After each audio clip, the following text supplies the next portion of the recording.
Hey guys, Dr. J here. Welcome to Heart with Dr. J, where we talk about mindset and how that helps us get healthy, as well as the science of wellness and all aspects of how we can get healthier together. Today we have a special guest, Dr. Tanielle. Um, can you tell us a little bit about yourself?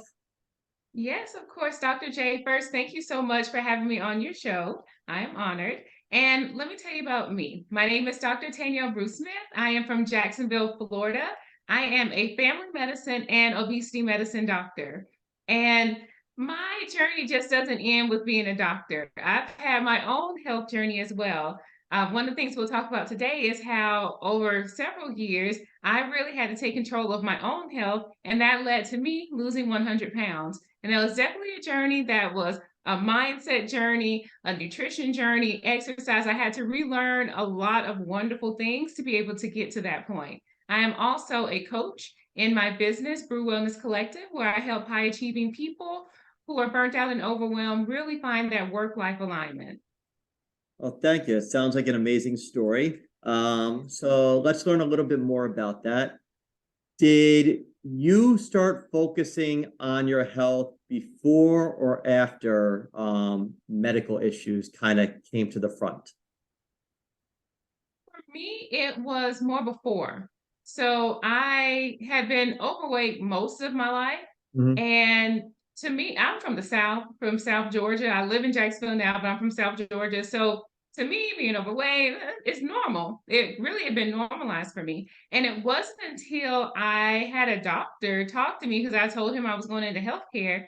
And Mhm. well, he did not say it very nicely. He was like, "You're fat. You need to get healthy." I'm like, "Oh."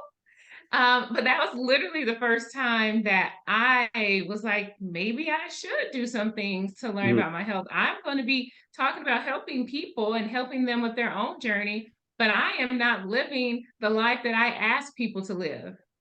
Yeah, no, I agree. I mean, I think that's one of the challenges as physicians is that we often spend so much time helping others that it's at the expense of our own health. I mean, how many physicians barely take time to eat lunch, are constantly on the go, overworked, overstressed, and they always say that they don't have time for themselves because they have to take care of others. Um, but as you know, taking care of ourselves is the best thing we could do to help us take care of other people. 100% agree with that.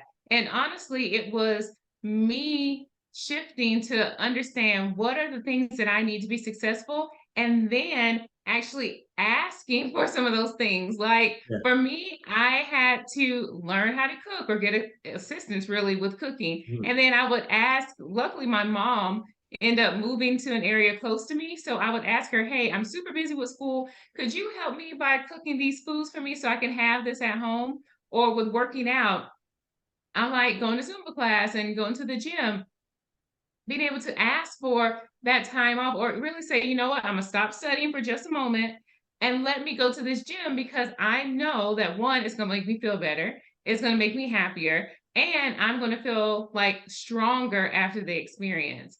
But if I gave everything to everyone else and not taking the time to slow down and see, okay, what is it that I actually like to do? I would have Mhm. never gotten to this point. Well, it's great that you went on that journey. So tell us a little bit more about kind of where you were and what changed, and then a little bit on what you had to do to make that change. 100%. So my diet, however many years ago when I started this, was fast food, soda, chips. Like, if you could describe like the worst diet, worst, and Mhm. I say that in air quotes, that's me. The only vegetable, or that was me, the only vegetables I like were green beans and greens. So the first thing I did was super small. Was I was at a place where they had free cookies, and I said, okay, I'm not going to eat the free cookies anymore. Like that Okay. could be step That's a one good of the starting journey. point. Yeah, let me just try there because I knew I couldn't do a big overhaul because I tried that Mhm. before, like just stopping everything. Let me start small. Let me not eat the free cookies. And then I said, okay, I know I'm drinking a lot of soda. Let me just try to drink some more water. So I just added in more water. And then my third step was, okay, I need to eat some vegetables. Right now, I'm eating barely like one serving a week. but I knew I like green beans and greens. So that's where my mom came in and she started cooking a lot of green beans and greens for me so that I would have that with my dinner and lunch. And that was how I started incorporating vegetables into what I ate. So for me, it was starting really small with like Okay. achievable things for me to do versus like a big overhaul. And then with physical activity, when that came in, I was never an athlete at Mhm. all. Like that's not my journey.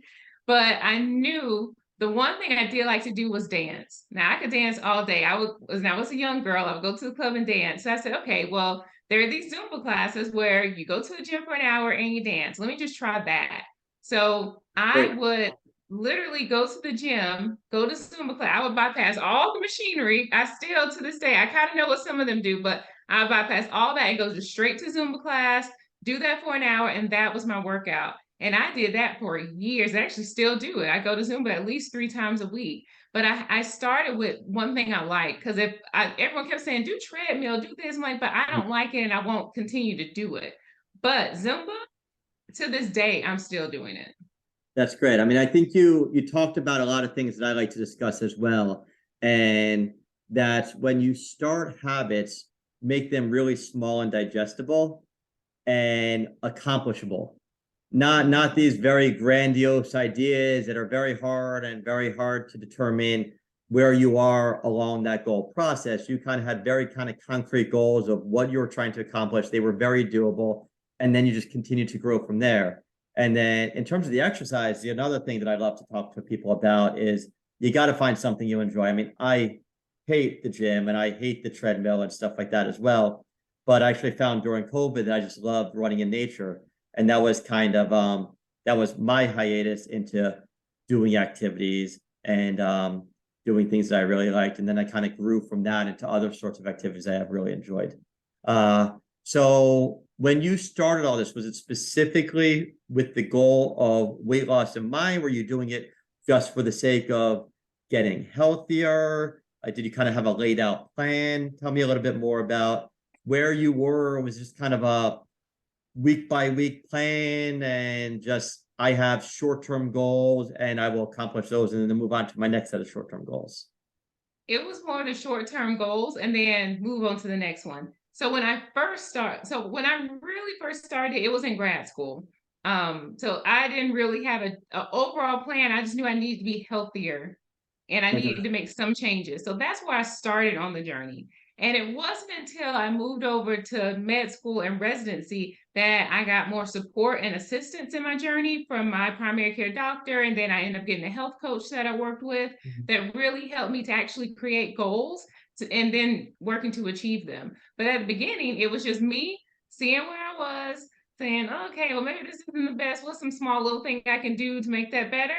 And once I kind of plateaued to a certain point from me just doing the little bit I knew, because this is before I had any real medical education. This was me in grad school. So this is going on the internet. What do Yeah, other people perfect. say? When I got to a certain point where that just wasn't making enough changes that I wanted, that's Mm. when I started asking for help.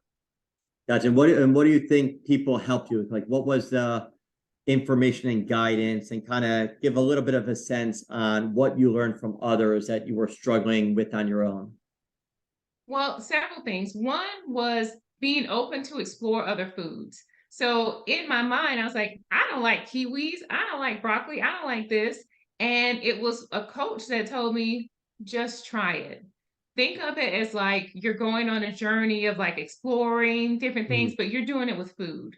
So that was one of the biggest things that really helped me. So when I would try these foods that I said I did not like, I literally was I just want to taste it and see, is that true? Do I not like it? Because Yeah. honestly, when she would ask me, so when did you last have it? Oh, never. Yeah. So you had kind Ate of it. created a vision of yourself not liking it without ever really knowing if you liked it.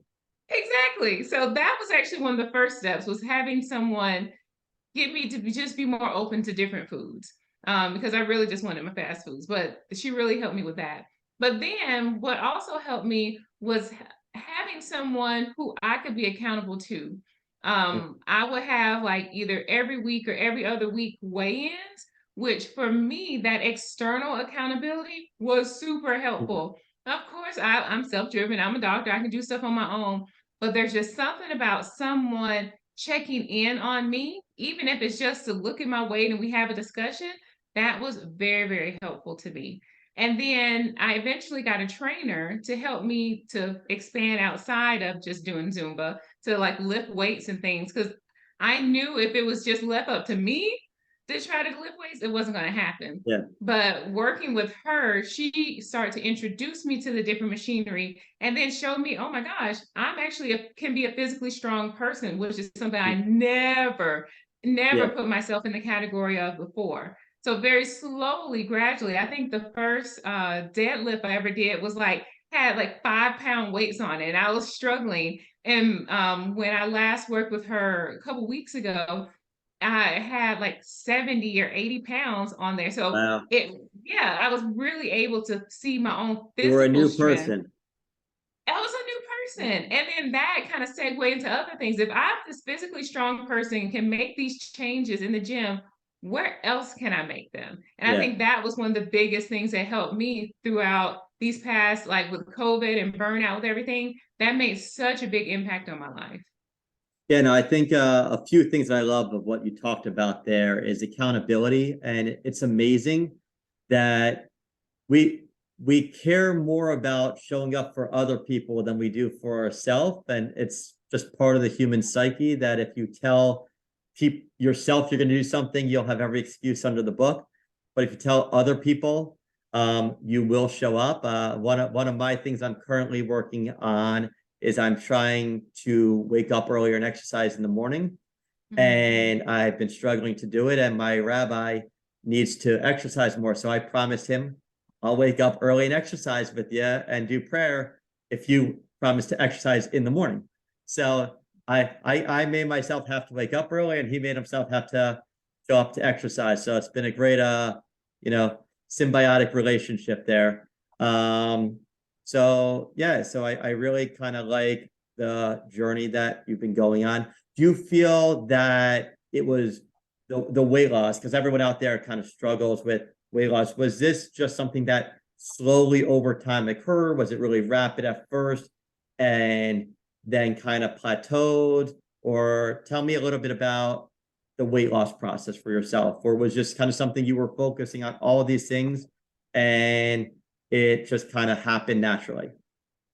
So no, for me it was I would have I would give myself months of what I call this is where I'm going to be intense with my weight loss. And then I would have like a few weeks of where I'm just going to be stable and not be super intense. I mean, I'm not going to like suddenly go back to my old diet, but not be as like strict as I Yeah. was during that weight loss journey. So that's literally how I did it. I would have maybe 3 to 6 months of where I'm losing weight. Then I'd have about 2 months of just finding what is stable, what is maintenance weight for me, and whatever weight that was. Then when I was ready, I would lose weight again. But then I also noticed where I was like in my medical training.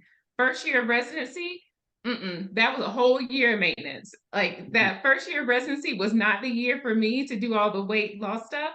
So just to give your audience a little idea of what residency is like, you're working 80 plus hours, it's all new information, it's a very stressful time.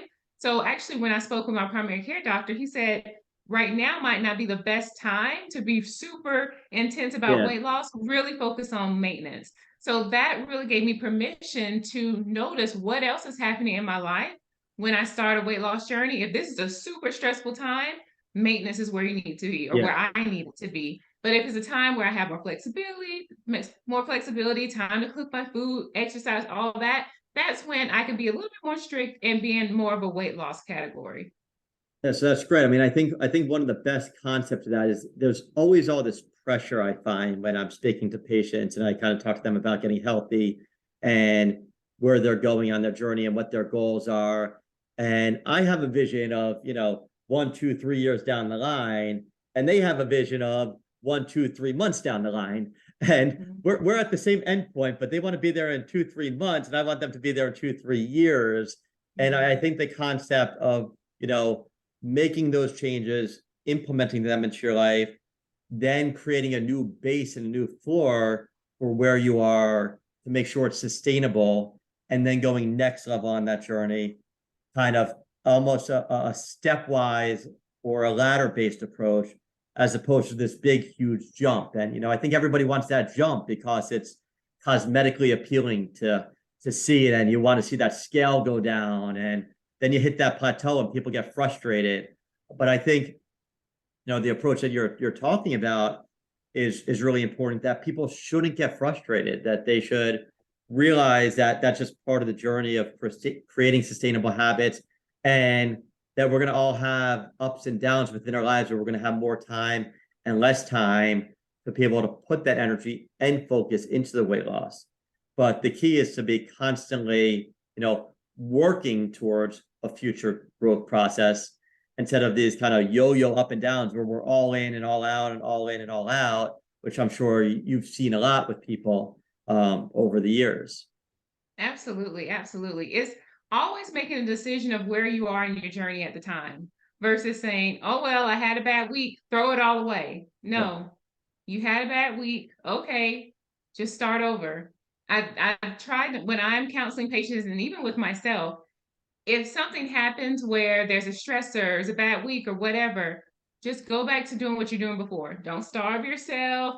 Don't go on a water fast or a juice fast, or now suddenly you're going to exercise 80 hours. No, just go back to whatever habits you were doing before you had that bad week, and everything will start to stabilize and really get you back to where you want to be. That's one of the biggest things I think has been very helpful for me. I don't let one bad day, one bad meal, one bad week destroy everything that I want to do. That's great. I mean, you're kind of taking the pressure off of like the health journey. I think a lot of people go down that rabbit hole of trying to be healthy, and then they almost impose too much pressure on themselves to be healthy. And it's, life is hard. Mm-hmm. Life is, I kind of talk to people a lot, that life is not really meant for us to be healthy. The way society has created current life in America, particularly, it's not really set up in a way where it's easy for us to be healthy. We work long hours, a lot of fast foods around. To do the wellness journey, it takes a lot more time and a lot more effort. So, we don't have to be so harsh on ourselves if we're not acing class every single day of the week.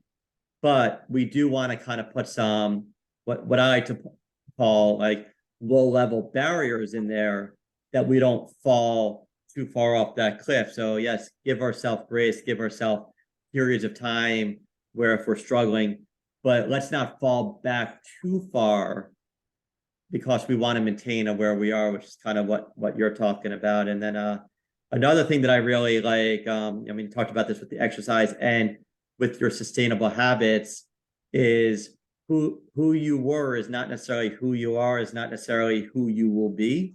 Mm-hmm. And you said you were not into the weightlifting or anything, and now you're lifting weights. So I think people get very caught up in, I'm not that person. Well, you're not that person right now, but you just have to kind of create the habits of becoming that person to get you to where you want to be. And instead of focusing so much on, I'm not that person, it's just, all right, what are some easy habits that we could implement into our life to move on that journey? So I kind of really appreciate everything you're saying about that. I know you're very busy. You're a physician. You're a coach. You have a lot going on, and I think what a lot of people struggle with is that work-life balance. Can you kind of give everybody a little bit of advice on, your focus in the wellness field, but for the person out there doing the grind in America, doing the full-time job or raising kids or whatever they are in their life, whatever their energy and focus is, how to find a balance between being healthy and doing whatever your daily routine does entail. Oh, I'll give you two tips on that. One is, and you kind of mentioned it before when we were talking about the sustainable habits, creating what you're just like your daily dozen or your daily basic things that you're going to do and have all the time. So for me, it's water. I ran in the office, so I don't have my water bottle right next to me, but I keep my water with me at all times. So that helps me a lot in just making sure that one, I'm hydrated. I don't have to think about it. I always have my water bottle, has stickers on it, and it's so unprofessional, but I love it. So that So helps me to stay healthy because I have my water with me all the time. Also, I make sure that I am eating some fruit every day. So I have fruit with me in my office. I just started a new job, and the first thing I did was go to the grocery store, put fruit and like snacks in my little refrigerator so I can have that on the go. So I always had, like, for me, my rules around food is I'm going to eat a fruit every day, at least one serving of fruit, probably more than that. I'm going to have a vegetable with my lunch and dinner. That's just whatever I'm eating, even if it's unhealthy, there's gonna be a vegetable in there. It could be pizza and green beans. I don't Mm, care. I'm going to have some kind of vegetable. That's kind of my rule. And then also my other rule is around movement. I'm going to either walk or go to a class every day. So walking is easy for me because I have a dog, and I'm going to walk him at least twice a day. So for me and any busy person, because I mean, I'm a very busy person too, I keep my water on me. I make sure I have fruit in either my home refrigerator or my work refrigerator. And I make sure that there's a vegetable that I can eat with my lunch and dinner, and then either walking or going to a fitness class. That is like my base level of what I want to accomplish in a day. And I make sure I have that for myself. That really helps me out a lot. And then the other part, the other suggestion I wanted to give was always for people who are very busy, a lot of us are busy because we're doing things for other people. But it's very important to, even if it's a small amount of time, carve out whether it's 5 minutes in the morning, or for me, one of the first jobs that I go to, I have like a 15-minute time before I really start seeing patients. I have my journal out and I'll just write 5 things that I'm grateful for. And then a little bit of journaling to just let the things come out of my brain. So I try to always find at least a few minutes that's just for me. And for people who are very busy, working, doing all the things, helping everyone, just finding at least 5 minutes a day, whether that is you journaling, you meditating, going for a walk, just sitting in silence, doing whatever it is that you want to do to fill up that time. Because as you start doing that 5 minutes a day every day, you'll start finding 5 minutes here, 15 minutes here, 10 minutes mm. here, because you're going to like it. And when you are finding the time for yourself and caring for yourself, you'll see benefits in your health. Thank you. That's great. I think that's one of the best things is people get very caught up and thinking they need this huge block of 30 minutes to an hour to do something. But we all have little 5 to 10 minute periods here and there. We often kind of utilize it wrong, spacing out on our phone, kind of, the whole doom scrolling on Facebook and anywhere else where we're looking, or just looking at the internet or whatnot, and starting to implement those 5 to 10 minutes as something really productive towards overall well-being, whether or not it's meditating, whether or not it's stretching, whether or not it's just kind of some movement activity. And then, as you said, the more you do it, the more you realize that's great. I could do something with these 5 to 10 minutes. I'm checking off boxes now of what I want to do. Oh, where else do I have 5 to 10 minutes? Instead of finding it to be that we just have these wasteful 5 to 10 minutes that build up over a prolonged period of time. Let me ask you a couple more questions. So if you had somebody who's working with you and they're new and they're really want to know how to get started on their health journey, what would be 3 really good starting tips that they could go out on day one and really implement in their life?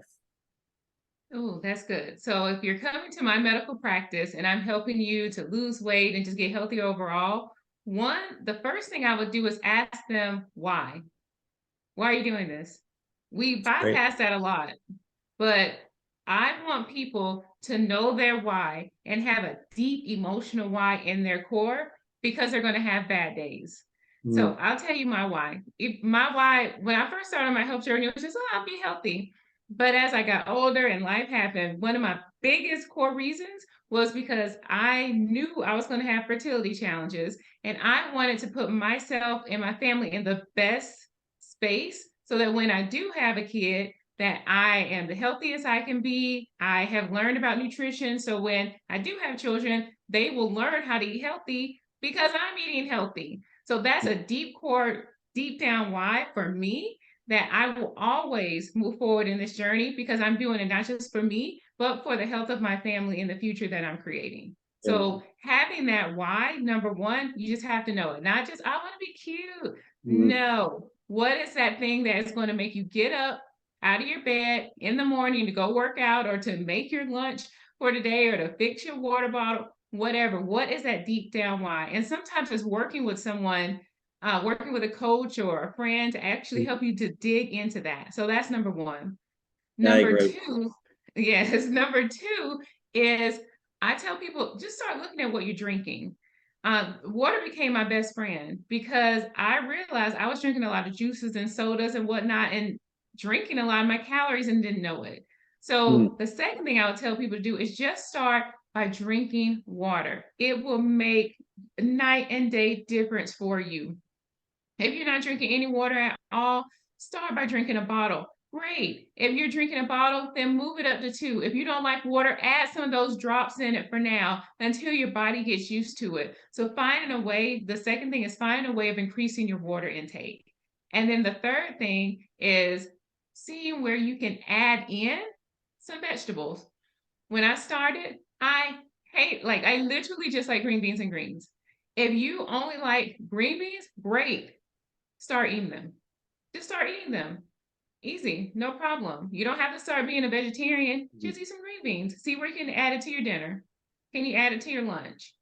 That's it. So those would be my three things. Great, I love it. It's, I think the why is one of my favorite things, and I think it's probably one of the most overlooked things because we all have those challenges, and the why is really what pushes us through those challenges when we lose that initial motivation. We all have that initial motivation of what we want to do, and then we kind of hit that lull, and the why is really what gets us out of that lull and back onto a priority. And I always tell my wife I want to be active and moving and doing well, God willing, when I'm 90 to 100 years old. And people think I'm Yes. crazy when I say that. But I know I need to start doing stuff now to be able to do that stuff then. And then, the things that you said, just implementing easy things that aren't that problematic and then kind of just growing on them. And water and paying attention to what we drink are all really important things for our overall health. So one final question, and that is, what does healthy mean to you? Ooh, that's such a good question. For me, healthy is having a body that can navigate through different challenges, that is flexible and has resilience. So I can go back to like the COVID example. In the midst of COVID, I was working in primary care, literally people coughing all over me. We had a surgical mask. Mm. like the fact that I didn't get COVID 1,000 times, I don't even understand how that happened. But part of it was because I had really been deep diving into my health. I was physically active. I was eating a lot of vegetables, drinking a lot of water, going to sleep. So healthy is that my body is able to respond to whatever is in front of it, and I'm able to heal quickly. That is what healthy means for me. Great, I love that answer. So, Dr. Tanielle, thank you so much for everything today. If people want to work with you, learn more about you, or reach out to you, what's the best way to get in touch? Oh, that'd be so amazing. So if you are in the Jacksonville, Florida, or just the Florida area, I am in the University of Florida seeing patients at the New Berlin office, so you can come see me there. Outside of that, I am a coach, like I said, for my company, Brew Wellness Collective. So if you are a high achieving person who really trying to create that work-life alignment, come see me. So my website is Brew Wellness Collective. So BREW wellnesscollective.com. I'm on all the social medias, Brew Wellness Collective on Instagram. TikTok is my new one, and then on Facebook. So BREW Wellness Collective on all those platforms. Beautiful. Well, thank you so much for everything. Yes, you're so welcome.